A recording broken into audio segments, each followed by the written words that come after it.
Good afternoon, everybody. Welcome to our new series um, featuring decolonial frameworks in Ukrainian studies. I'm Emily Channel Justice. I'm the director of the Temerny Contemporary Ukraine program at the Ukrainian Research Institute here at Harvard.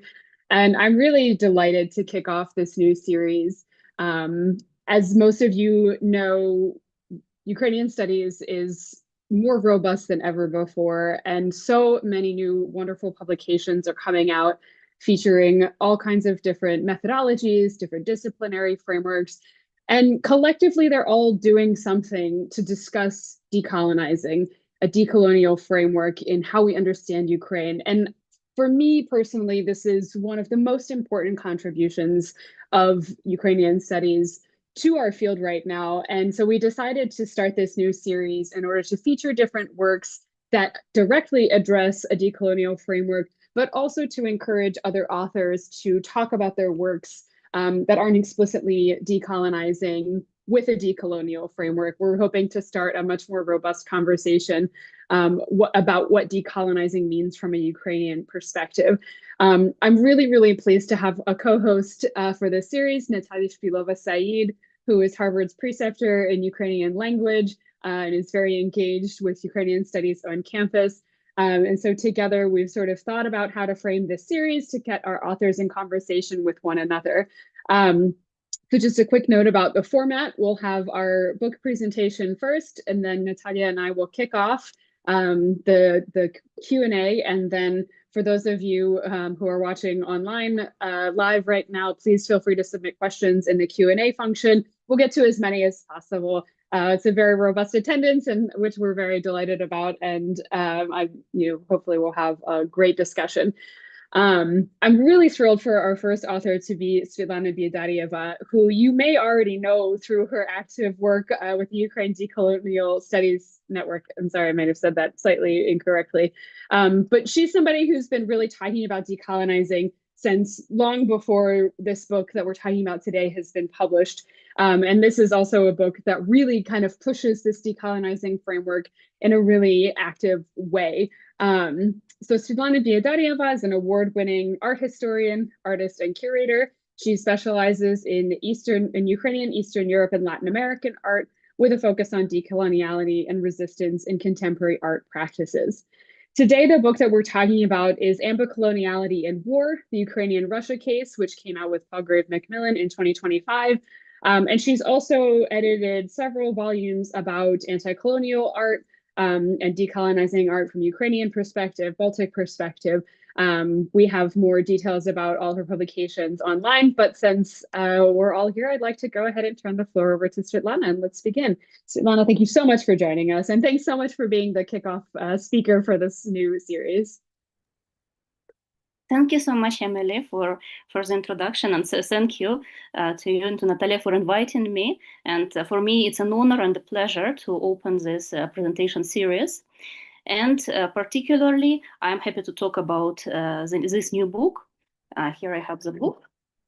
So this is the new book that was published by Palgrave Macmillan in 2025. It's called Ambicoloniality and War, the Ukrainian-Russian Case. And in this book, I'm trying to propose some theoretical developments for the study of Russian colonialism and decolonization in Ukraine. So I would like to start the PowerPoint.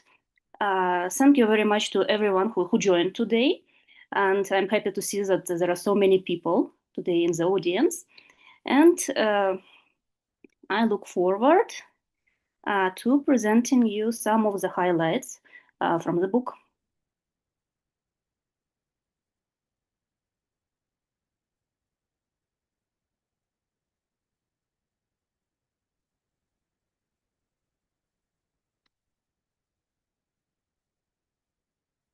So I would like to begin by explaining why I felt that this book became urgent after the onset of Russia's full-scale invasion of Ukraine in 2022.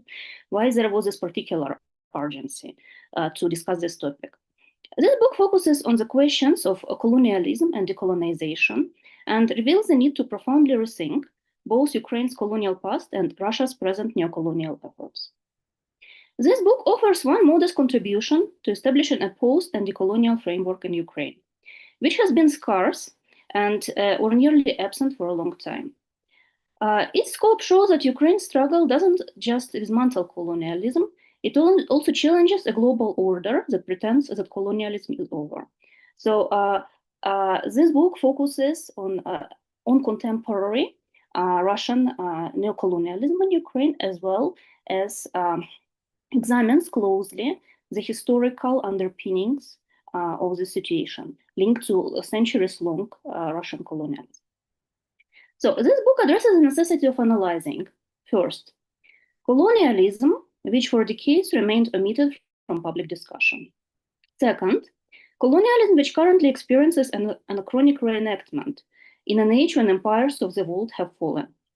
And third, colonialism, which uses a variety of discursive methods to cover its oppressive intentions.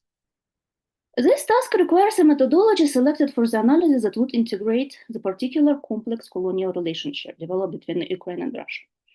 Not only is the relationship between Ukraine and Russia unique due to its specific characteristics, such as coexistence along the shared border, the profound colonialism phase followed by superficial reenactment today, the ongoing condition of the neocolonial war, and so on. But this relationship is also specific to the global time frame in which it is set, as it presents explicit anti-colonial resistance and decolonial release in a profoundly post-colonial world. So the uniqueness of Ukrainian case needed to be thoroughly addressed, as many of my colleagues who work also with post-colonial and decolonial studies from different perspectives. So as my colleagues also highlight, this is something that needs to be addressed. Okay, before moving to the theory, I want to show the wonderful endorsement by Slavoj Žižek, which was originally written for the forthcoming Spanish edition of this book, which highlights this precise focus of the book on analyzing and deconstructing colonialism. When writing the book, my main preoccupation was to correctly reflect all the nuances and complexities of the centuries-long entanglement between Russia and Ukraine, and the related political, cultural, and social tensions between the former colonizer and the former colonized. The book explores how these tensions, fostered by the traumatic history and carrying the weight of the contested memory, as well as divergent visions of the future, resulted in the violent outburst of neocolonial desire, beginning with the onset of Russia's war against Ukraine in 2014 and escalated in 2022. In search of possible ways of discussing this topic, the theory presented in this book employs and goes beyond both post-colonial theory developed by scholars from Asia, the Middle East, Africa, among others, and the decolonial theory from Latin American scholars. And the decolonial theory, as some of you might know, is kind of close to me geographically because I live in Mexico currently. And this is something that I wanted also to use the potentialities of decolonial theory in the Americas for applying it to Ukrainian-Russian case, and reworking it first. Now, I'm very grateful to Professor Serhiy Plokhy for his kind words about this book, as much as all the rich materials from his works that I refer to in the chapters. Another reason I wrote this book is that after the onset of the full-scale invasion, I needed to explain, first of all to myself, the complexity of all the processes that were ongoing in the aftermath of Russia's aggression, and analyze the ways Russian neocolonialism works in Ukraine. I then exceeded my habitual role as an art historian working with post-colonial and decolonial topics, and reflected on my background in social sciences. I attempted to undertake an interdisciplinary perspective in this book, with inquiries into political theory, sociology, literary studies, and philosophy. I believe that the study of decolonization has to take into account the diversity and heterogeneity of decolonization processes, their varying contexts, and the objects also that they're targeted at.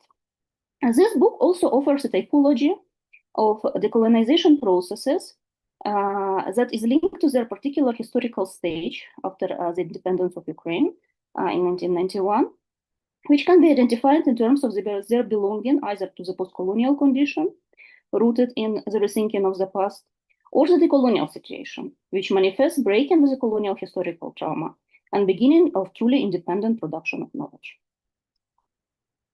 I also highly appreciate the feedback of art historian Katarzyna Murawska-Mutesius for acknowledging this book's contribution to the field of art history and cultural history. This was something that I aimed for, to make advancement not in one, but in two fields. In the presentation, you will see examples from Ukrainian artists. However, in the book, I also include analysis related to Russian culture. I aim to avoid a comparative approach in this presentation, which would be inevitable in such a short format, avoiding even such approaches as the decolonial related comparison proposed by decolonial researcher Shumei, for example, which could be applicable in the current situation. But I prefer to focus instead on the multi-layered nature of the colonial impact. So, this is a description of the book that was published on the book's webpage and on the book cover. And I would like to say that Russia's neo-colonial war on Ukraine and Ukraine's anti-colonial resistance to it and simultaneous decolonial movement as it occurring in Ukraine, which is largely indebted to Euromaidan by its emergence, have revealed the gaps in coverage by both post-colonial and decolonial theories, which developed within different global contexts, and often within different timeframes. They also mark the necessity to theoretically develop and comprehend the ongoing processes of dissolution of what I call ambicoloniality, as a strong and destructive affective entanglement that goes twofold. And I will give a more detailed information of this proposal later in the presentation, when I speak already about the definition of ambicoloniality. But here I just wanted to present it shortly. The resulting ambicolonial theory relies on the logic of the colonizer's dependence on the colonized as a primary source of the neocolonial void of power. The powerlessness of the former metropolis and the attempts to hold onto past achievements through prolonged appropriation and self-deceptive affective rhetoric, which mark both on ownership and belonging for the colonizer, in turn lead to the outbreak of violence. And in the book, I largely quote Hannah Arendt with her essay on violence, who observed that violence is a direct opposite of power. It fills the void left by powerlessness. Russia's neocolonialism embodies this powerlessness, violent and atrocious, yet hollow at its core. To disguise its emptiness, it assumes different masks, at times playing the victim to deceive both its own society and external audiences, at others posturing as a superpower, an illusion that collapses on closer inspection. The book proposes that ambicoloniality is the underlying cause of the colonizer's attempts to fill the void in the structure of power, as it requires a foundation that would stabilize the neocolonial attempts and give substance to them. This grounding is based on symbolic adherence fueled by propaganda rather than the real state of the things. Russia fights Ukraine as if it can rewrite history by force. But in this very war, it reveals the emptiness of its own power. Violence becomes not strength, but a spectacle of the colonizer haunted by the largely invented image of the colonized. This theory relies on the preceding explorations within the post-colonial field, which I largely acknowledge, by scholars such as Tamara Gundarova, Marko Pavlyshin, Mykola Repchuk, Miroslav Shkandry, and Vitaly Chernevsky. And in this way contributes to the continuity of the post-colonial thought in Ukraine, while bringing in a new methodological proposal and reframing this work within an expanding globalized perspective. In an effort to build a coherent picture, the theory coins not one notion of ambicoloniality, but also it proposes such concepts as syncretic polarization, internal hybridity, decolonial release, and also synchronic and diachronic colonization that I discuss in detail in the book, among others. So this is the contents. The structure of the book addresses a variety of topics and navigates across theories, from the postcolonial and decolonial approaches to selected works of post-structuralism and psychoanalytical frameworks. It is divided into 6 chapters. Anti-colonialism versus self-colonization, ambicoloniality, revolution of identity, where I focus on the Euromaidan revolution, war, desire, and ruin and reconstruction. As you can see, these sections are organized both thematically and chronologically. In these chapters, I discuss topics from anti-colonial resistance and self-colonization as a starting point for my theory, to the elements and logic of ambicoloniality and the colonial desire in the Ukrainian-Russian context. In doing so, I address a series of events that underpin the manifestation of Russian neocolonialism, from the events preceding the Euromaidan revolution to the beginning of the war, and then to the onset of the full-scale invasion. So, what is ambicoloniality? I will try to explain in short. My book introduces the notion of ambicoloniality as the particular dynamics of the centuries-long twofold exchange of cultural and symbolic influences, characteristic of Russian colonialism in Ukraine. It speaks about the current situation when Ukraine has become Russia's territory of obsession, and Russia, in its desire to occupy Ukraine, has in effect subjected itself to Ukraine's symbolic dominance. It examines how ambicoloniality can be addressed from a broader cultural framework that takes into account cultural proximity and the institutional and infrastructural network supportive of it, and the shared geographical and political borders between the two countries. The war seen by Russia as a struggle for power is considered in my approach as part of a wider process of ambicolonial development, in which the invaders become subjects to their own colonial behavior and propaganda, losing control over reality. Ambicoloniality filters mutually important influences across the shared border. It draws on the postcolonial ideas of hybridity and postcolonial ideas of ambivalence, but differs in its mechanism. Instead of focusing on shared characteristics or syncretisms, it emphasizes mutual symbolic and political influence. It presents a key point of divergence from already existing models, as the mutual impact of the two countries over centuries has gone both ways, in contrast to many other empires that established their colonial power relations at a distance. Ambicoloniality is a concept that builds on the notion of coloniality, originally coined in the 1980s by Peruvian sociologist Aníbal Quijano, which describes the ongoing legacy of colonialism in the present and just demonstrates how colonial power structures and hierarchies continue to shape social relations and cultural practices after the presumed end of colonialism. The model of ambicoloniality emerges as an alternative to the coloniality and decoloniality dichotomy, which I propose to apply to the particular conditions of the Ukrainian-Russian entanglement, and which can be expanded to further sets of relationships in former Russian colonies, particularly in the post-Soviet space. I believe this method can be of use also to the colleagues working with the Soviet and post-Soviet topics. And in principle, it can be expanded also to other cases where this cultural proximity and geographical proximity are present. The idea is that in an ambicolonial system, the colonizer is not fully in control. The colonized, even under threat, exerts symbolic power. While the power structure is twofold, as it is formed through political ambitions and symbolism at play, the agency is delegated from the current or former colonizer to the current or former colonized. Ukraine, in this case, takes an important role in an epistemological production that has had a historical impact on Russia's development. Okay, here I am showing some of the images that I will discuss further in the presentation, just to show you some, at this point, some illustrations to the case studies that I discuss in the book, and that are related precisely to the discussion of ambicoloniality in its connection to hybridity and ambivalence.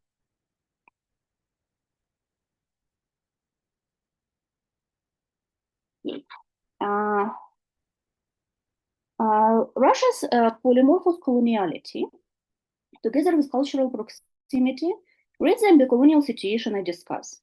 Centuries of dissatisfaction with its place in world power hierarchies led Russia to develop a mimicry mechanism.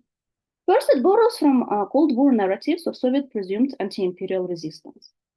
In its propaganda, it imitates anti-colonial struggle and invents a sense of victimhood as a geopolitical other. Ukraine, in this Russian picture, is framed as part of the global West, while also being seen by Russia as its imaginary West, its own imaginary West. This gives Ukraine a central role in Russia's worldview, reflecting outdated binary opposition that emerged long before the fall of the Iron Curtain. The second strand of polymorphous coloniality is the effective relationship between Russia and Ukraine, shaped by centuries of struggle. Ukraine is seen as a brotherly nation, another yet the same. The colonizer blindness to Ukraine's intrinsic differences produces a form of self-othering, projecting the essential traits of the oppressed, which is in this case is Ukraine, on the oppressor. The development of Russian neocolonialism, camouflaged by the 1990s democratic processes, in its ambition of both othering and self-othering through oppression, echoes Achille Mbembe's notion of necropolitics as a dark side of a post-colonial system mimicking colonial rule in its aims and methods. Mbembe points out the particular rhetorical inversion of such politics aimed at mortifying through othering. Quoting, through a strange transmutation, victims are now summoned to bear, in addition to the prejudice suffered, the guilt that their executioners ought to feel. End of the quote. In Mbembe's model, where the blame is put on the victims, they replicate violence by returning it to the perpetrators through a never-ending cycle. The creation of such a vicious circle is beneficial for the colonial ambition of Russia, yet Ukraine's only option for seizing the war violence is contributing to the unveiling of Russia's discursive polymorphism and establishing a decolonial status quo of who the true victims and aggressors are, which is a turn to epistemic justice.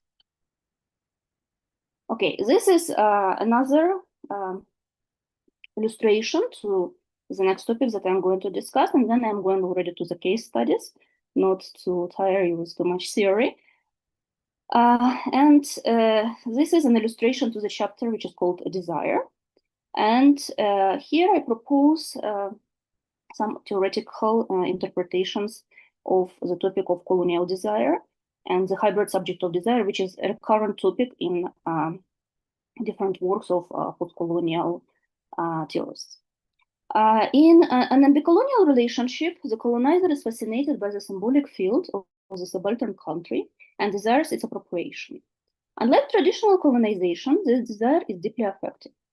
Cultural, political, and social adherence to the other state's customs is driven by emotional attachment. The neocolonial war of Russia against Ukraine shows a profound connection between ambicolonial affection and the Lacanian interpretation of jouissance, where the desire receives destructive and deadly effects both on its colonial subject and object. The more the colonizer desires to possess, the more it destroys the object of desire and itself together with this object of desire in the process. Russia's obsession with Ukraine is not conquest, but it is an obsession with the unattainable, a death drive masquerading as a strategy. These effective dynamics render Ukraine as the main subject of colonial desire. Russian public imagination is overwhelmed by propaganda claiming Ukraine as part of its symbolic territory, while Russia's desire is presently turned toward Ukraine. At the same time, in Ukraine, while the country is forced into resistance, the cultural and social conditions are for at least a decade pointing to the existence of a strong, very autonomous, emancipated culture that resists this colonial situation through emphasizing agency. And this is the particular difference that I discuss in the book. This obsession, which leads to the neocolonial movement, versus Ukraine's detachment from Russia's cultural field and from Russia's symbolic field of symbolic production, which manifests indifference and at the same time capacity of independent knowledge production. Searching for an imaginary jouissance of reunification, the neocolonial aspiration of Russia transgresses, splits, and eventually destroys the object of longing, which is nevertheless a utopian object, and loses its own integrity in chasing this fantasy of the past.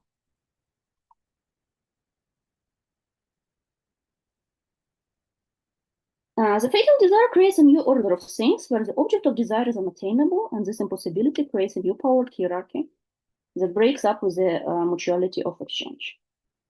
So, to conclude the theoretical part, just some notes on the ambicolonial structure. The idea of ambicoloniality in a way deviates from the notion of coloniality of power because it doesn't consider colonialism as a product of an inequality of economic and political positions. And the initial difference in ethnic and nation-based rigid hierarchies of power, including subject-object relationships. Rather, it sees power as a symbolic exchange rooted in the cultural strengths of the parties involved.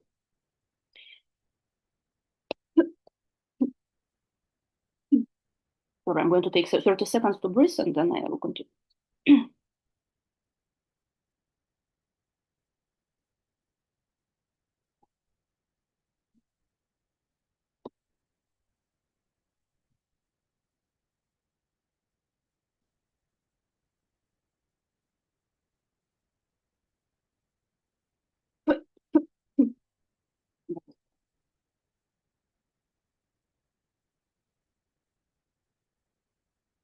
Rather, it sees power as a symbolic exchange rooted in the cultural strengths of the parties involved. This book proposes that ambicoloniality is constituted by four interconnected yet autonomous processes: filtering, appropriation, affection, and transgression. In the conditions of ambicoloniality, the filtering of mutual influences occurs when the borderline, which is uneven and permeable, allowing an exchange of visions and expressions of the filtering of mutual influences occurs through the borderline, which is uneven and permeable, allowing an exchange of visions and expressions of power. The shared border between Ukraine and Russia presents such a filter that under normal circumstances works both ways and shapes epistemologies adjacent to the divisive and merging line.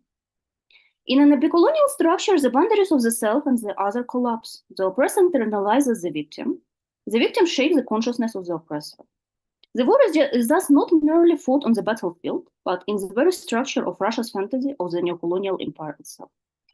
The dependency on the double-sided relationship is crucial for the imaginary balance where the two countries stand as two geopolitical pillars.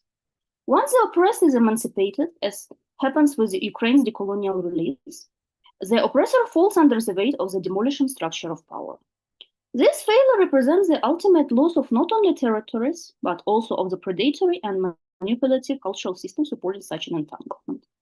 The aggressive war of Russia aims to maintain this imaginary balance, substituting power, sustaining the opposite pillars that supports colonialism.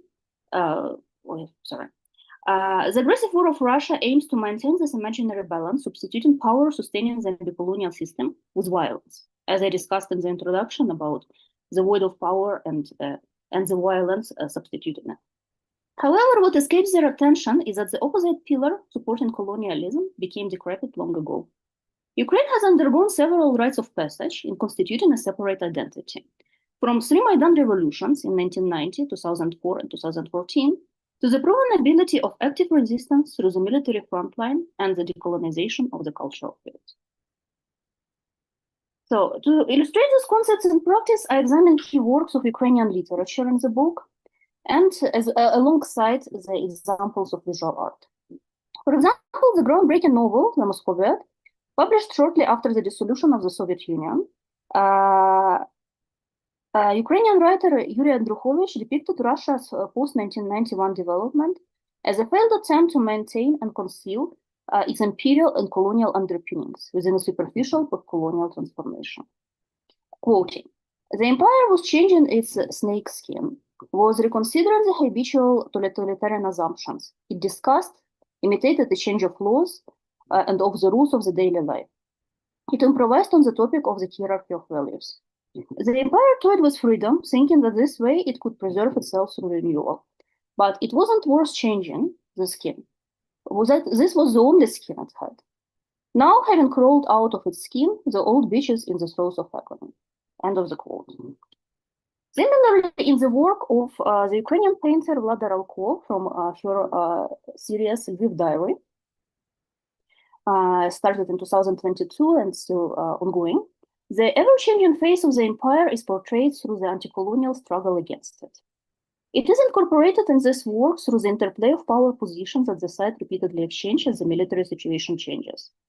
The drawings are excessive and grotesque in their manner, as the artist fills nearly the entire paper with sketches of male and female, and in some cases, Cupid-like figures, who represent different stages of a struggle with a two-headed pigeon-like eagle. At times, it is only the decapitated head of this monster that appears in the drawings. At other times, we witness an epic fight as part of the heroic narrative. Informed by religious iconography and erotic imagery, this series draws on the figurative and bodily reinterpretation of colonial entanglement between Russia and Ukraine, and Russia's particular colonial polymorphism.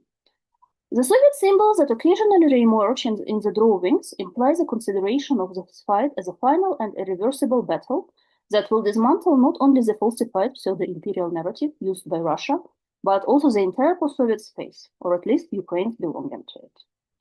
Another example that I consider in the book, particularly in the subchapter dedicated to appropriation, which reflects on the appropriation stage of the colonial dynamics, according to these four colonial processes that I discussed in one of the previous slides, is the iconic case of avant-garde appropriated by Russia in the work of David Burlyuk. Born in Semerodivka village in eastern Ukraine, Burlyuk always emphasized his profound connection to his place of origin and the impact this environment had on his art. In his memoirs, Burlyuk largely recalled his Ukrainian roots and Cossack ancestry, even as he wrote in Russian. The ambiguity of Burlyuk's situation was particularly visible in his 1912 Ukrainian series, including such works as The Ukrainians and Kozak Mamai. One of these works, which I would also consider part of this series, which is called Man with Two Faces, brings the metaphor of duality into life as it portrays a Janus-faced man in peasant attire. The bearded man within a village landscape with two faces looking in two different directions is a perfect visualization of the artist's position as a carrier of the ambivalence of two cultures, which at the time manifest not as peaceful fusion, but connote a long history of struggle. The provincial environs trivialize the double-faced figure, depriving him of mythologized powers and emphasizing his abnormality. Burlyuk's peasant shows the ambivalence of being caught between two cultures and is a figure of duality and not a figure of harmony.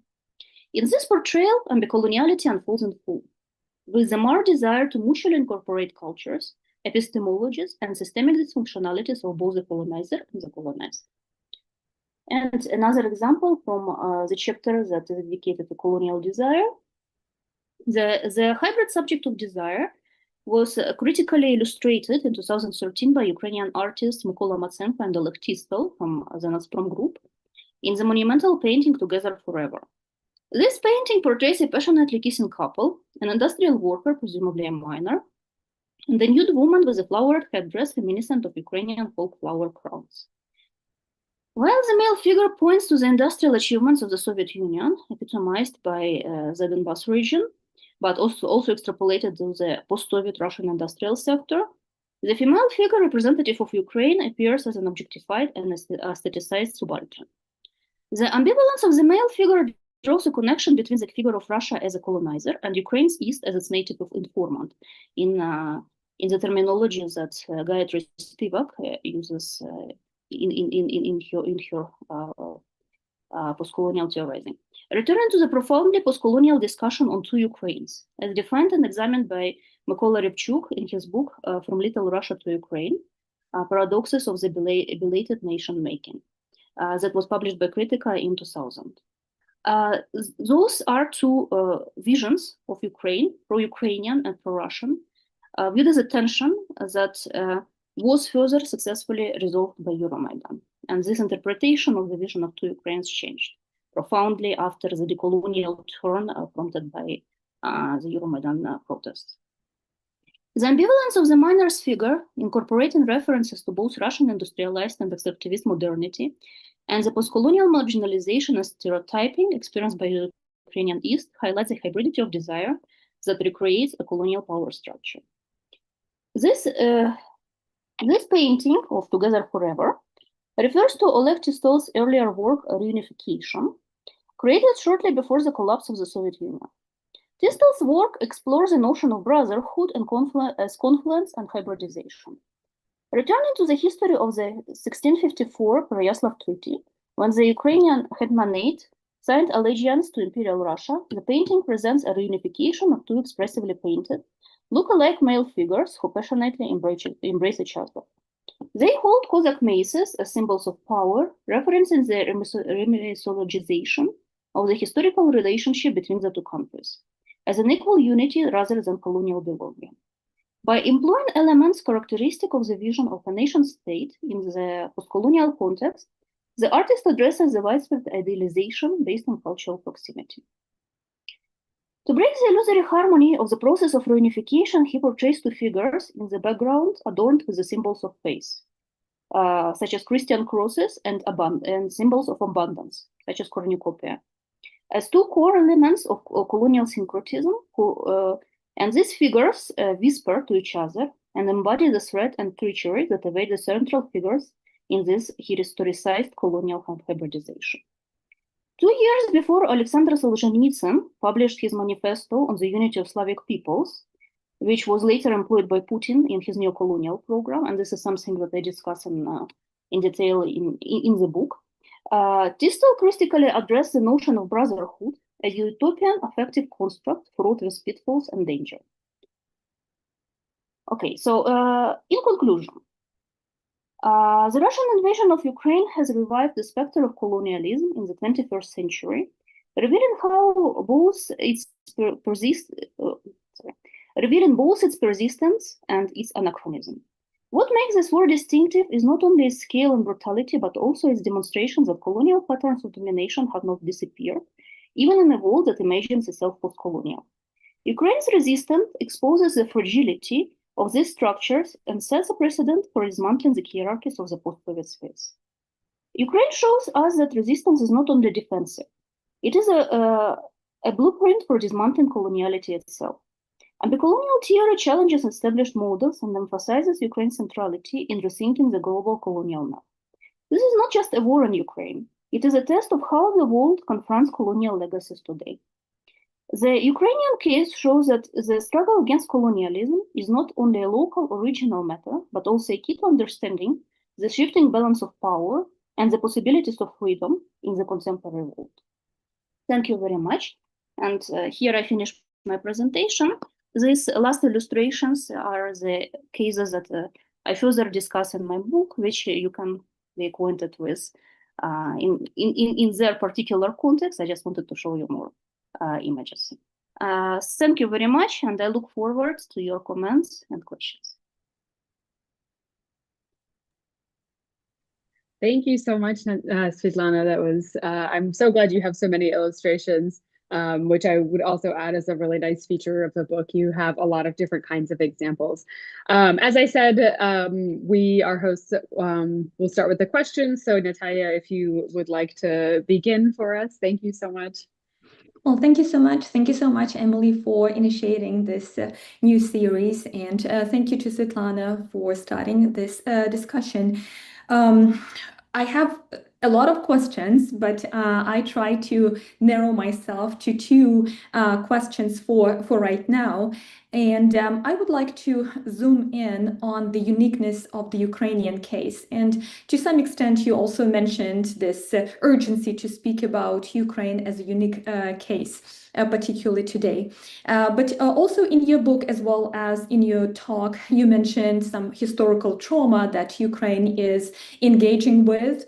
And I would like you to probably provide more specifics on what historical trauma you're referring to in your book, or what historical trauma should we focusing on in the first place when we talk about this colonial or colonized status of Ukraine. It is also connected with another point that you made in terms of historical trauma in your presentation as well as in your book. You said that overcoming historical trauma is essential for further productive productive production or productive knowledge production. So what would those manifestations be of, as you said, quote unquote, productive knowledge production that would be more effective? And also, well, part of this complex of questions, could we also put these two questions into a broader context that goes back to the Russian Empire, the Soviet Union, and post-1991 time period? As you showed your visuals as well, well, you put side by side two images. One was produced in 2022, another was produced in 1912, if I'm not mistaken. So what are those echoes that, so to speak, speak to each other in terms of these two questions? Historical trauma that, well, I assume was kind of prolonged and relived many times, and this effective knowledge production that is a manifestation of this symptom of the historical trauma, whatever you put into this kind of concept, overcome. Thank you so much, Natalia, for your questions. And regarding your first question, I would like to comment further on the structure that I'm using for my research. Is a model that I'm using in several of the texts, and is kind of builds a framework around this anti-coloniality model. And this is a chronology of development that I propose for the cultural development of independent Ukraine. Not only cultural, but also marking the dynamics inside the society. And this is the division between anti-colonial resistance that emerged after shortly before in process and staying shortly thereafter the dissolution of the Soviet Union, which is a very direct expression of opposition that was also described by scholars like Marko Pavlishin as a mirror image of colonialism, because it is a radical opposition which uses, largely borrows the methods from the colonial politics. And then it goes to the post-colonial condition, which Ukraine entered following 1991, and which precisely considered this rethinking of historical narratives and the ways how history can be adapted in this new situation of independence, and what kind of constructive parts of the trauma of the history precisely can be used in building something new within the Ukrainian society. And then we can observe a particular turn following first the Orange Revolution of 2004, which highlighted certain issues with this post-colonial condition, particularly the split, the regional split that it somehow manifested, but in certain way managed to overcome. And the decisive turn with the 2013-2014 Euromaidan revolution, when in collaboration and solidarity, new narratives became emerging. And these narratives already looked not into the past of the society, looking for some kind of particular problems that were in this past and that they kept influencing the present, but rather into the particular situation of today, of 2014, and the particular situation of the present challenges faced by these protesters. And then the beginning of Russian war against Ukraine in the same year, and the necessity to resist this war also contributed to the development of this stance on the present situation. And this is something that I talk about when I talk about the colonial turn that produces new knowledge and proposes new epistemology, which is disentangled from the colonial influences, because colonial influences are largely realized through the references to the past. And this is looking at the history that is unfolding in front of us as witnesses of this history, or what I call also history in the making, and given particular reflections on these historical events. As one example that I propose in my books is the emergence of documentation practices and the development, large development of documentation practices following the year 2014. When the artists who needed to move from the occupied territories, for example, in the Donetsk and Luhansk regions and in Crimea, they started reflecting on what was ongoing in these territories, and they became some kind of conduits of the situation to the rest of Ukrainian society. And then with the full-scale invasion, the artists and the writers, they became direct witnesses, and they, rather than being these conduits, they became some kind of figures that reflected on the situation in which most of Ukrainian society was immersed. So there is this also, there is this shift within the decolonial knowledge production. So, the importance of history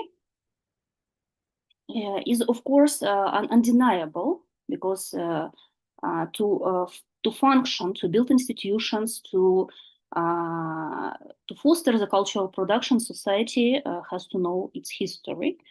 However, what I highlight is that the decolonial turn marks not kind of forgetting the history, but rather removing this affective weight from this history, making it not traumatic history, but rather an object of some kind of rational, detached research that can bring maybe new insights in what was happening during the times of centuries-long colonialism.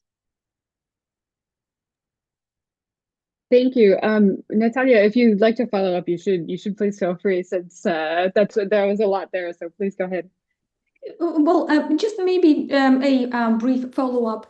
Are there any disadvantages, for instance, for claiming that there is some mutual colonization? Don't we somehow reduce the impact that was exercised by Russia on Ukraine in terms of colonization? Aren't we somehow minimizing the atrocity that took place actually in Ukraine, not only following 2014, but during the Soviet times and during the Russian Empire times, when there was probably lack of engagement with this colonization and colonial practices?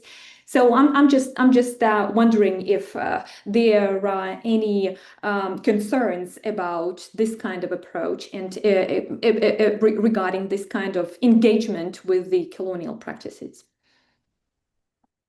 Well, I believe that the scale and the number of atrocities and different types of epistemic injustice and physical violence that occurred both in the times of historical colonialism of Russia and Ukraine and during this new colonial stage of Russia's war in Ukraine, the scale is undeniable, and it has all these facts. They have to be properly documented, they have to be properly presented, and they have to be properly contextualized, and which is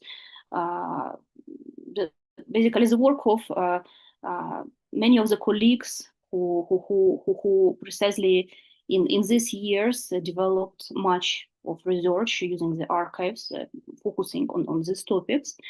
What I propose in this book is that not diminishing the facts and not kind of omitting any facts is important for creation of this new knowledge that was not present before because of the lack of access to different to archives, or because of lack of interest in the topic sometimes, or because of all this kind of very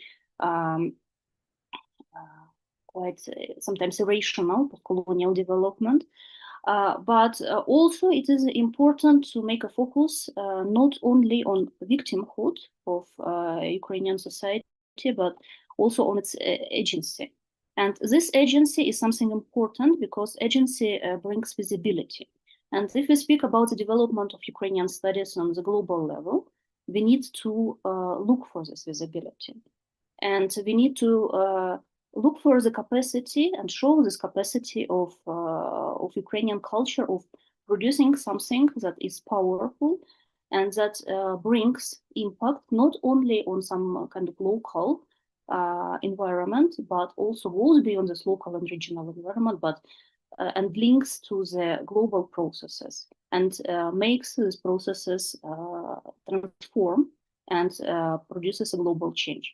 So this is the perspective that I undertake in my research.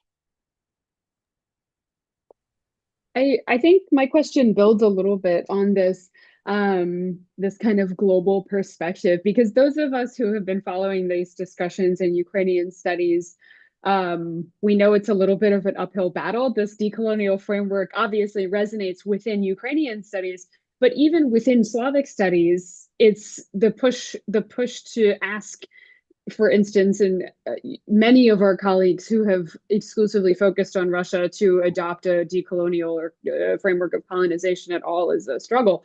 One of the things that I was a little surprised by in your book, but I think is helpful, is illustrating the Russian colonial kind of attitudes within cultural production. I sort of expected it to focus almost entirely on Ukrainian cultural production. There were more examples from Russia than I expected, but I think this kind of helps show us the processes that you're talking about. So I'm curious about how you hope this book will be read and kind of engaged with by people within Slavic studies as a whole. But I'm also, one of the things that I think is really interesting, and I wonder if this is frustrating to you, is that several of the scholars that you cite, and I'm thinking of Mignolo in particular, have absolutely declared Russia as a decolonial actor. You know, some of the main theorists of a decolonial framework that are the most helpful in finding that agency you're talking about are not friends of Ukraine at all. And really just don't even appreciate what's at stake. And so I'm curious kind of academically what you hope to achieve and who you hope to engage with, but also in this kind of bigger discussion of decolonizing. Do you think you're going to change Walter Mignolo's mind with your extensive research? Yes, thank you for question, Emily. Regarding decolonial theory and particularly some of the perspectives of scholars from decolonial theory, it is difficult to change their mind, of course, and I'm not sure that is the aim of this book. I just wanted to say that that is why, for example, I speak extensively about Russia's polymorphous coloniality and the ways Russia mimics different positions in order to present itself from some kind of good side within different contexts and to different global players. And this particular polymorphism of Russian discourse is something very important to highlight, because this is one essential part, and this is one quite unique element of the entire situation of Russian neocolonialism, because it has this very active mimicry system or mimicry dynamics that needs to be revealed and needs to be analyzed and properly interpreted. And I think that this book can be useful for undoubtedly for the scholars of post-Soviet space, because we can find with some variations, with some difference, but we can find different parallels with other former countries countries formerly belonging to the Soviet Union. Also, it of course resonates with the entire Eastern European situation and can be applied in various ways. And also, I hope that it will resonate with the scholars from other regions of the world where cultural proximity is an issue, and precisely this distinction of which part is borrowed from the colonizer or was impacted by the colonizer, and which part was belonging in the place, and how to deal with this hybridity, because it is not possible already in contemporary situation often distinguish between these elements. And I think this can be useful for the scholars from different countries, from Asia, from Africa, who experience this situation of cultural proximity, but also the situation of geographical proximity, when there is no way to avoid this shared border. And anyway, even if there is the decolonial release that occurs, the question is how to preserve the decolonial release and how to have this division between the impacts produced by the ongoing coloniality and the independent processes inside of a particular country. So yes, I believe that the question with decolonial theory is rather open and the connections, but I hope that these connections will be established over the coming years with more work of scholars, not of Meniolo's generation, but other scholars who are very active and working in the field, and they have other perspectives on the topics that we discuss. And as well, of course, the scholars of post-colonial theory, which is a rather different method of viewing all this kind of theoretical part of it is also very important. So the dialogue, the global dialogue is important, and that is why it was also for me important to publish a book in English that could enter into this kind of international discussion. Thank you. We have a couple of questions in the audience that ask a little bit more about some of these kind of regional relationships. So can you tell us, I'm going to ask kind of two together because I think they're related. Can you highlight again what created Russia's colonial obsessive identification with Ukraine and how that differed from other states that fell under Russian colonial occupation, such as the Baltics, Poland, and other Eastern European cultures? And then relatedly, to what extent is this book in dialogue with the research performed on decolonial and post-colonial topics in exactly those places, and also including Central Asia, I would add the Caucasus, the kind of broadly Russian imperial, Soviet imperial space? So thank you for the question. I believe that this book, with its perspective, that gathers together both post-colonial and decolonial approaches and brings something beyond, at least I try to build something beyond these two approaches, enters into dialogue with different theories existing in Eastern Europe and in Central Asia, not necessarily even those theories that focus directly on this post-colonial aspect. For example, I can think about the theory proposed by Polish art historian Piotr Piotrowski, who spoke about horizontal art history, which is the ways of viewing artistic scenes and the work of individual artists, not in some kind of connection to global movements, but rather within the logic of development of local context, with major attention put on polyphony, on diversity and exchange within this local context. And I think this theory influenced me a lot because when I speak about internal hybridity in the book, I propose that when this syncretic polarization occurs, well, what I call syncretic polarization is when this impacts or influences of the colonizer are expelled from the cultural field and the field of knowledge as an inevitable consequence of process of decolonization. So when the syncretic polarization occurs, then the hybridity partly is being dissolved. And hybridity is a notion that Homi Bhabha develops in this kind of very detailed way in his books. The most famous of which is The Location of Culture, but also the other works like Nation and Narration. He speaks precisely of hybridity in connection to ambivalence. That there is always ambivalence, post-colonial ambivalence, and there is always a presence of the figure of colonizer in this self-identification of the colonized. And so when all this structure is dissolved, an emptiness occurs. And this emptiness is something that also can relate to this void of power, but already from the side of the countries that is trying to reach the decolonial situation.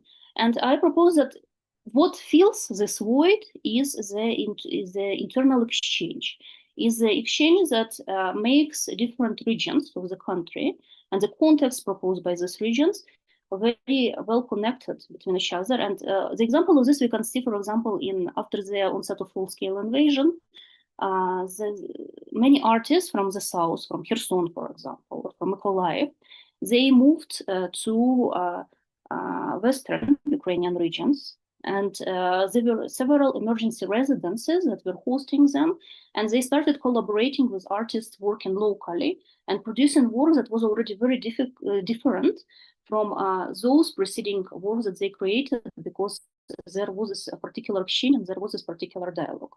So this internal hybridity is important for cultural exchange within the particular local context of the entire country. And then it goes beyond the borders, and it creates networks, as we can see, for example, the work with the Ukrainian studies with Ukrainian culture abroad by different groups and individuals who foster this exchange further. So I think that similar models can be found in a number of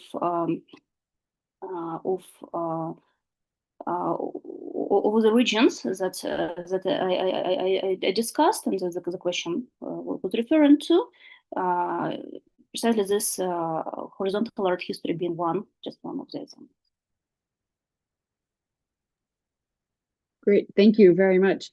Let's see. So we have a question. Emily, can I jump in with a question while you are summarizing those?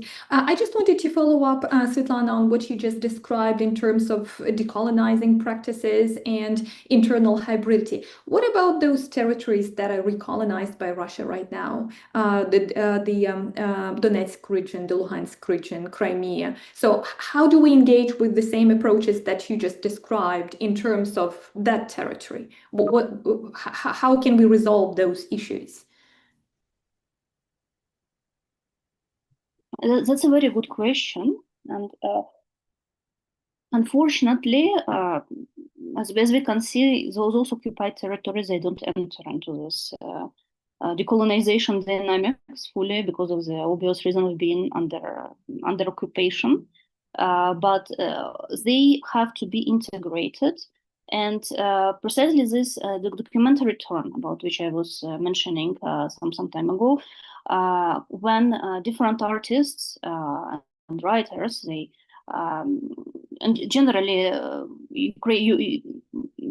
the different individuals moved because of the forced migration when these territories were occupied, and then the displacement was ongoing for years after 2014 and also culminated in 2022.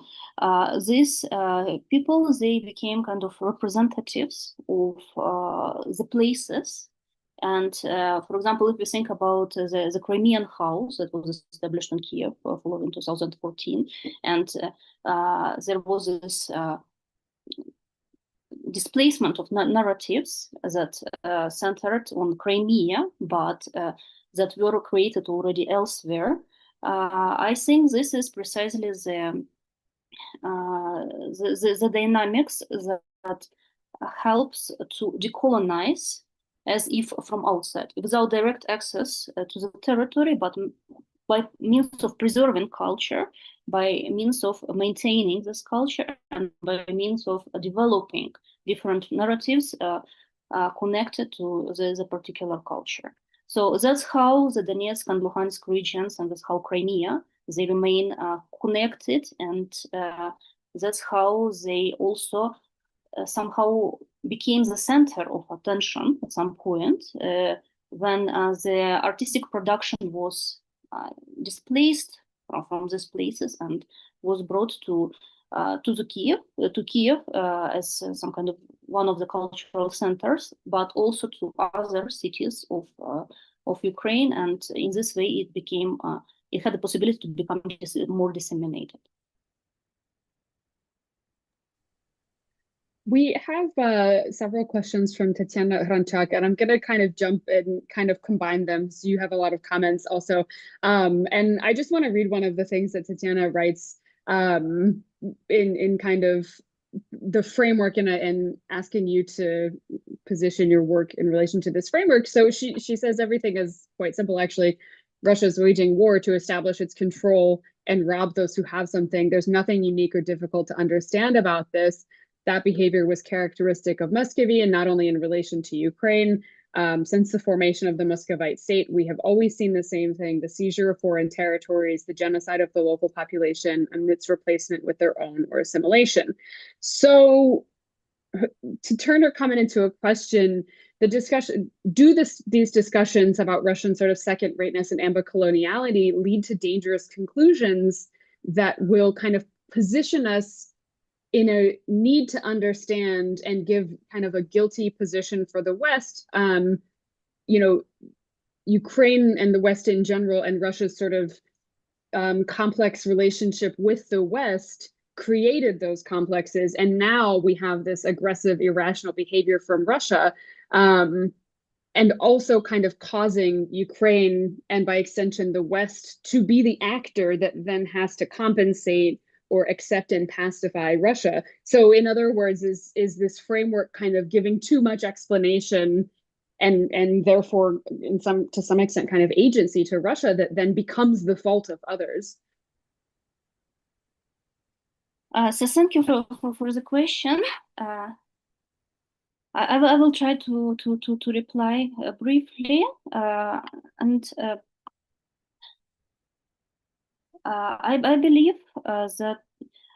Sorry, Emma, could you repeat the last part, because the connection is breaking a little bit. That's why I was not very sure. Sure, not a problem. So the question about, does this framework of second-rateness and ambicoloniality lead to conclusions that make us be the ones who have to understand Russia? The West and also Ukraine caused Russia to have these complexes, and now we're the ones that have to deal with Russia's aggressive behavior, and therefore it is the job of Ukraine and the job of the West to compensate for Russia's irrational behavior and to create the conditions to pacify Russia. Okay, so thank you. Now I fully understood the question.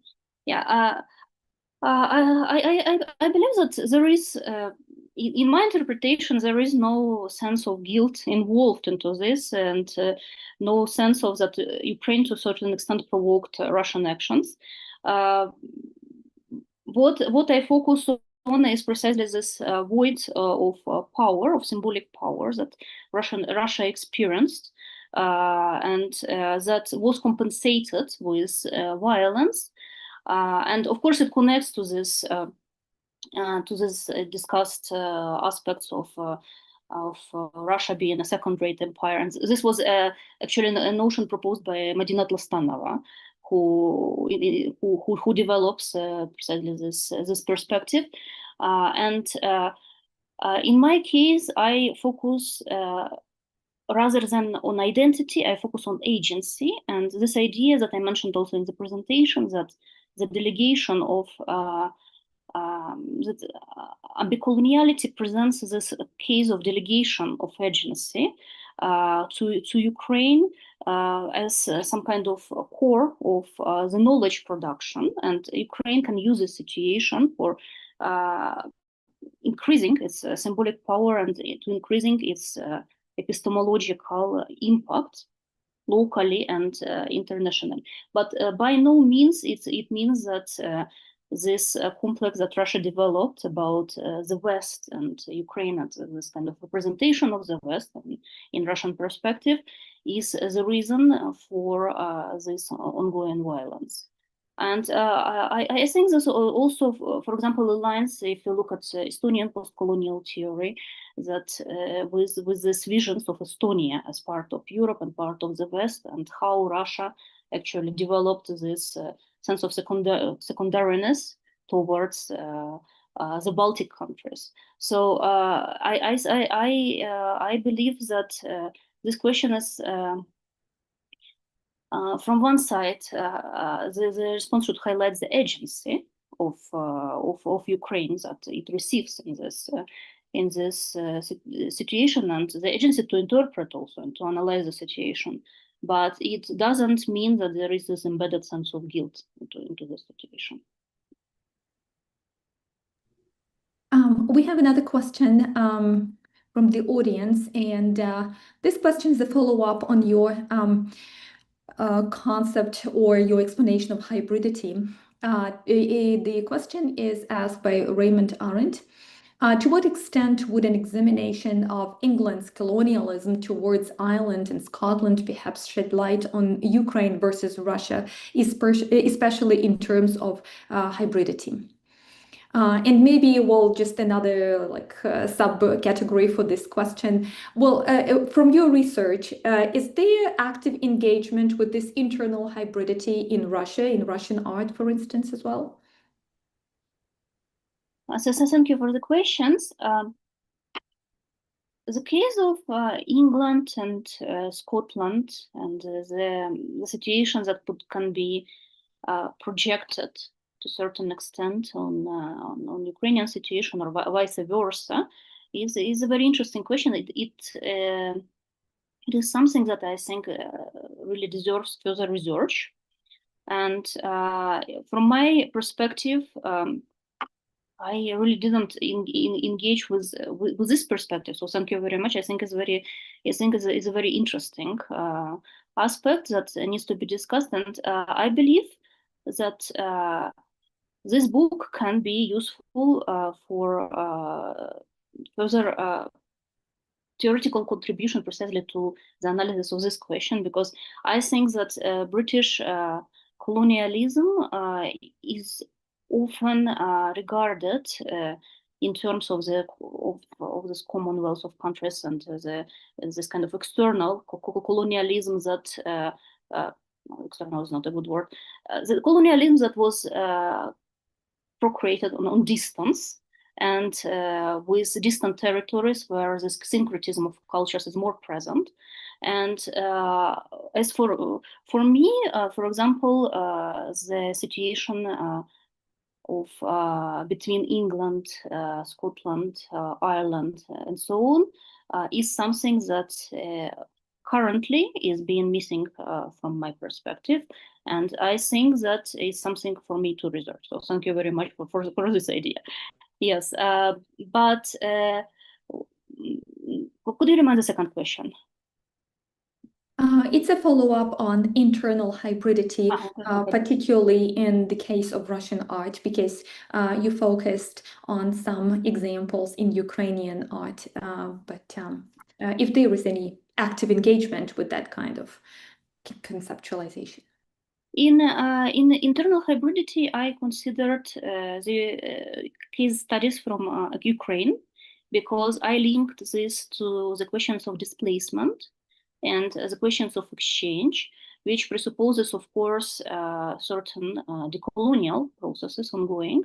And I didn't focus on Russia for one sole reason, that I don't consider that Russia has decolonial processes ongoing.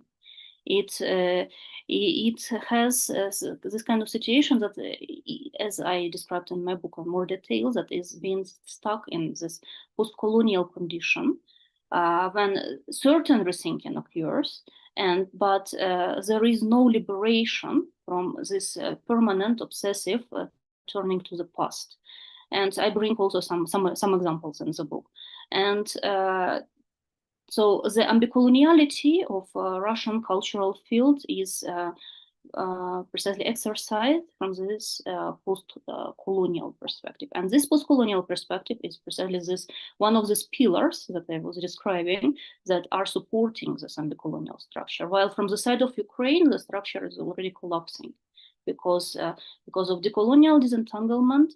The exchange is interrupted with the former colonizer, and the new knowledge is being produced.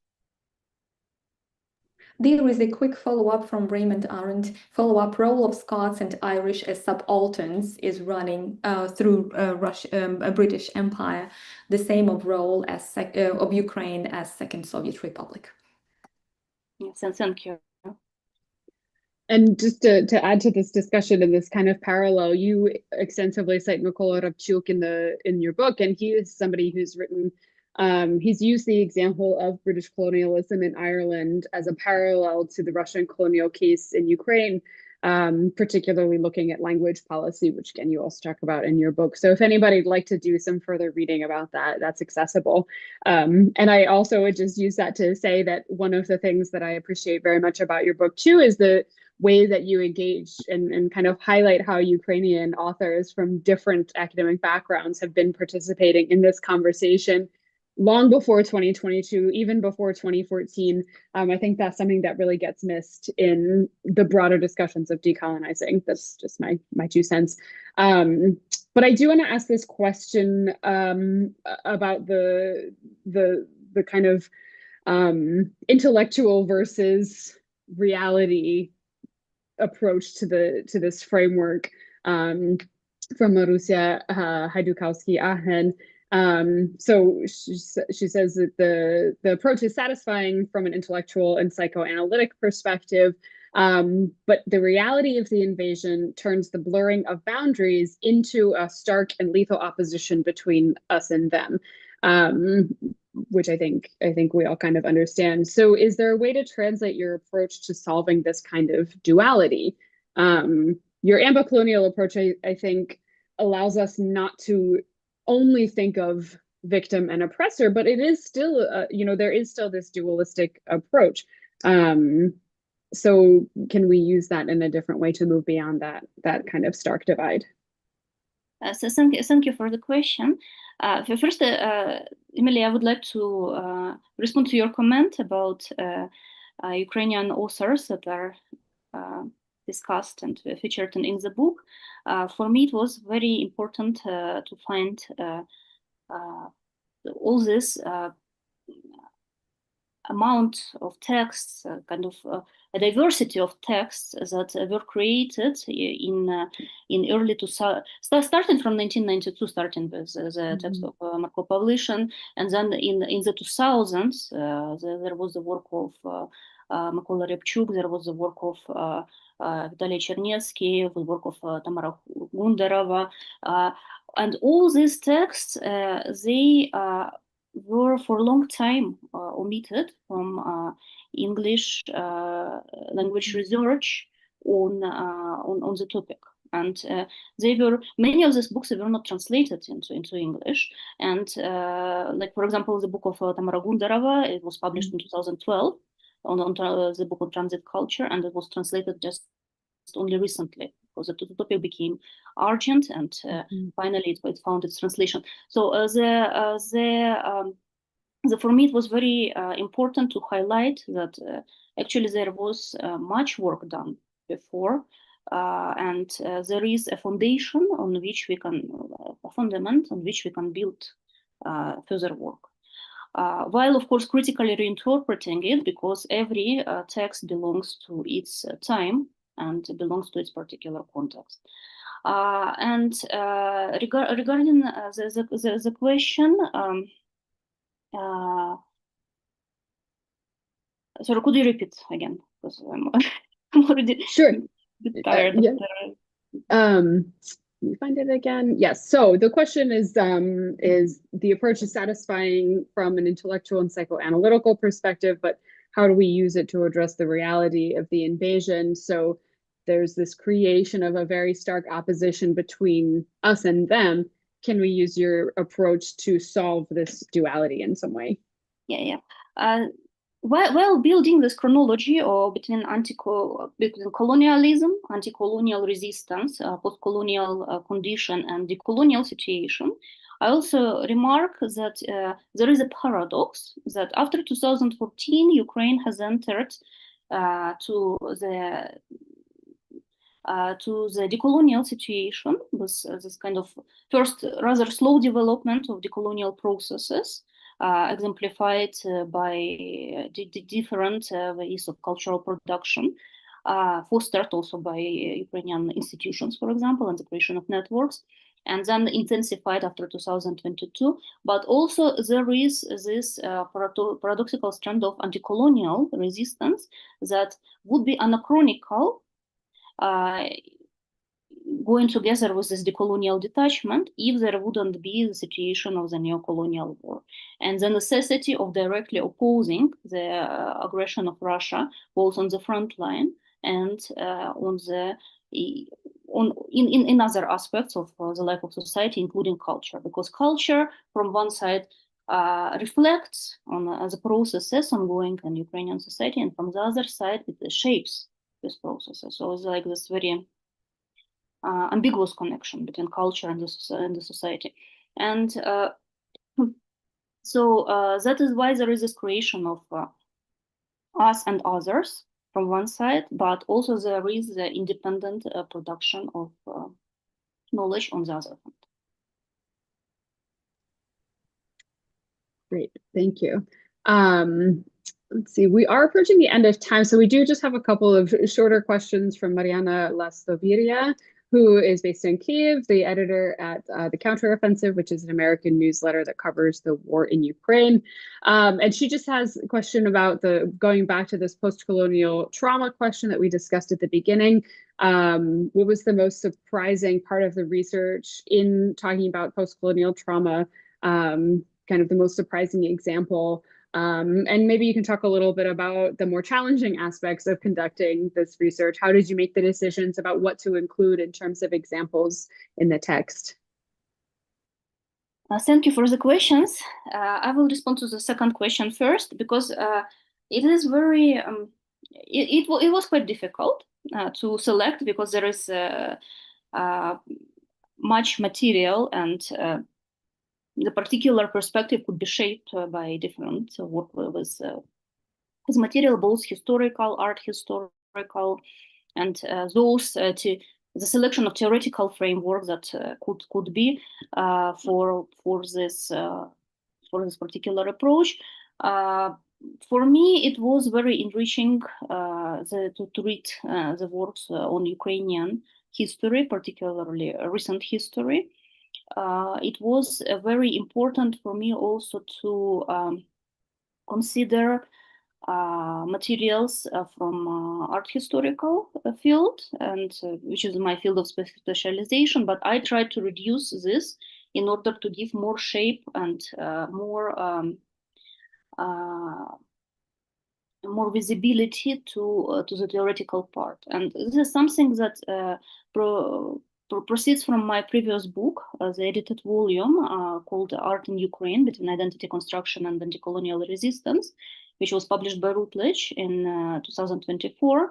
And in this volume, I wrote an introduction that precisely outlines the necessity of creating the method for interpreting all these post and decolonial aspects in Ukraine. And I felt that this discussion was, for me, was very unfinished.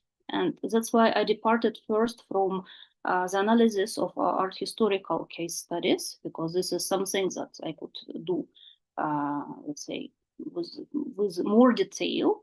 And then I started investigating more into possible theoretical frameworks that go beyond the habitual post-decolonial theories. And I found, for example, that psychoanalytical framework very interesting and very rewarding. And that links also to my background in social sciences that I did before I became an art historian. And also this is something that permitted bringing in a diversity of perspectives. And when I work with this diversity, I am usually not afraid of some kind of because there are many researchers who think that if they bring in authors working from different perspectives is not that beneficial for the text, because these perspectives will not be in coordination between one and another. But in my case, I precisely follow this idea of polyphony developed by Piotr Petrovsky, where I believe that different positions, they have the right to be in dialogue, and this dialogue can become a productive dialogue and produce some kind of new notions, even if there is some certain tension sometimes between the different perspectives. That's why, for example, I work with the decolonial theory as well. Even if it in a way opposes sometimes those aspects that I discuss in my book, from the other side, this tension can become also a productive tension, because it helps to identify the gaps, and then it helps to fill these gaps. And maybe we just have a couple of more minutes for our final question. And if I can, so just moving forward and looking into some future plans. I believe a part of Ukraine's invisibility is particularly what you described during today's talk, and it's a consequence of this colonized status and condition. And as you also pointed out today, there is so much work that has already been done, and there is so much work that is being done today. But moving forward toward this decolonizing Ukrainian studies, what would be effective methods, approaches to somehow present Ukraine in its full capacity, so to speak, to highlight everything that is essential, important? Because, of course, there are a lot of challenges. There is a challenge of translation, as you also pointed out. There are so many wonderful works which are written in Ukrainian, but they are not available simply because they are not translated. And there is, of course, this question of funding and so on and so forth. But in your opinion, what would be those productive, effective first steps toward profound decolonization? And decolonization here probably applies not only to Ukrainian studies, but to Slavic studies in general, because usually Slavic studies are associated with Russian studies particularly. And the place of Ukraine is still very, very big. And unfortunately, after 2022, many here in the West hoped that, well, somehow Ukraine would become more visible. And of course, there is much more visibility compared to the previous years, but still there are other issues that arose. And at this point, it's very challenging to find those solutions to these problems that actually got formed during decades of the dominance of Russian studies in the West. Thank you for the question. I believe that already a certain position has been achieved, and that a certain achievements, they are already more permanent and more sustainable than initially it was considered. That there is some kind of sensational interest in Ukraine, and then it will just disappear. But no, there is already a clear outcome, particularly after 2022, in the creation of networks, in the creation of institutions, university programs that focus on Ukraine, the creation of collaborations between different institutions and between different individuals, because the role of individuals is also very important, not only the role of institutions in this process. And I believe that the further steps would be to make this process expand further, and to look both wider from one side and also some kind of deeper into the root of this question, and to first engage more with possible research materials from Ukraine and about Ukraine, to preserve the knowledge which is currently under danger, with all the museums that are under attacks now in Ukraine, with all the archives, to make sure that this knowledge is properly digitalized, it is preserved, and that it's ready to be somehow moved further and interpreted. And from the other side, establishing stronger and stronger connections with those fields that were not in touch with Ukrainian studies before. The fields of here include different disciplines, for example, that were not part of this habitual ways of thinking about Ukraine before, and also those geographical locations.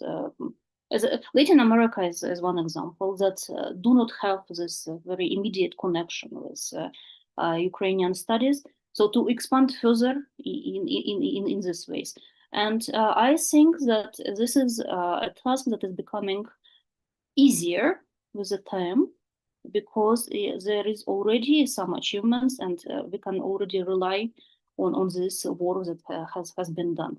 For example, I see a big change in the field of art history, because some years ago it was very difficult to find even productive collaborations in publishing, for example, an edited volume in English, because simply there were not enough people who could contribute to it. Now the field of Ukrainian art history is expanding exponentially, and there are many people who are getting their PhDs in this topic, with this focus, I mean, on Ukrainian art history and so on. And that's how the productive collaboration has been established.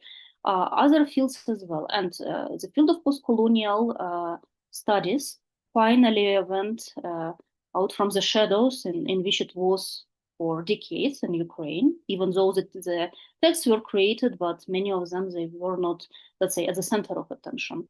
And finally, this field establishes itself as some kind of independent and important part of study of Ukraine.